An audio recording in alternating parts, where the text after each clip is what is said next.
दोस्तों, आज हम बात करेंगे भारतीय न्याय संहिता की धारा 144 क्या है। बीएनएस की धारा 144 मानव तस्करी और उसके पीड़ितों के शोषण से संबंधित है, जिसमें विशेष रूप से बच्चों के यौन शोषण के लिए कठोर दंड कम से कम 5 से 10 साल तक की कैद और जुर्माना का प्रावधान है।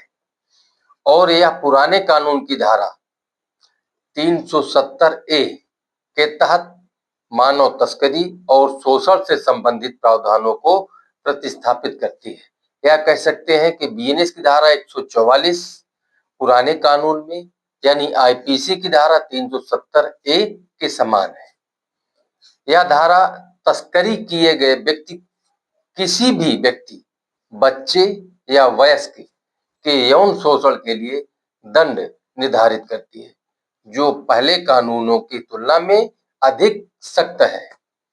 संक्षेप में बताना चाहूंगा मित्रों कि बीएनएस की धारा 144 का उद्देश्य मानव तस्करी और उससे जुड़े शोषण को रोकना और दंडित करना, खासकर बच्चों और महिलाओं को निशाना बनाने वाले मामलों में है। बच्चों का शोषण यदि होता है तो इसमें यह कहा गया है कि यदि कोई व्यक्ति जानता है कि 18 वर्ष से कम आयु के बच्चे का दुर्व्यापार यानी तस्करी किया गया है और फिर भी उसे यौन शोषण के लिए नियोजित करता है, तो उसे कम से कम 5 साल और अधिकतम 10 साल की कठोर कैद और जुर्माना होगा। अब बात आती है मित्रों वयस्कों का शोषण के संबंध में।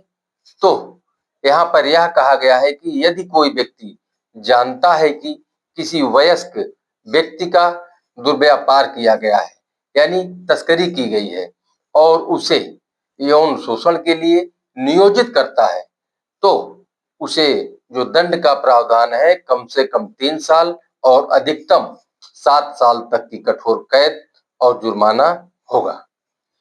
मित्रों, यहाँ पर जो बदलाव भारतीय दंड संहिता आईपीसी की पुरानी धारा 370A के प्रावधानों को नया रूप देती है, यानी आईपीसी की धारा 144 को पुराने कानून में यानी आईपीसी की धारा 370A के समान है, जिससे सजाएं अधिक कठोर हो गई हैं और अपराध की परिभाषा में भी स्पष्टता लाई गई है।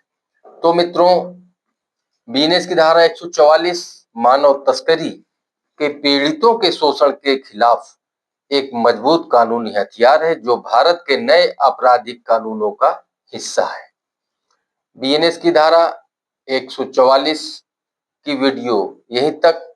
यदि वीडियो पसंद आए तो आप लाइक करिएगा, अधिक से अधिक लोगों को शेयर करिएगा तथा अभी तक आप चैनल को सब्सक्राइब न किए हों, इसी प्रकार कानून की नई नई जानकारी लेते रहने के लिए चैनल को सब्सक्राइब अवश्य कर लें। बीएनएस की धारा 144 के संबंध में जो मित्र किसी भी प्रकार का कोई प्रश्न पूछना चाहते हैं तो कमेंट बॉक्स में अवश्य लिखें। फिर मिलते हैं नेक्स्ट वीडियो में नए टॉपिक के साथ। नमस्कार।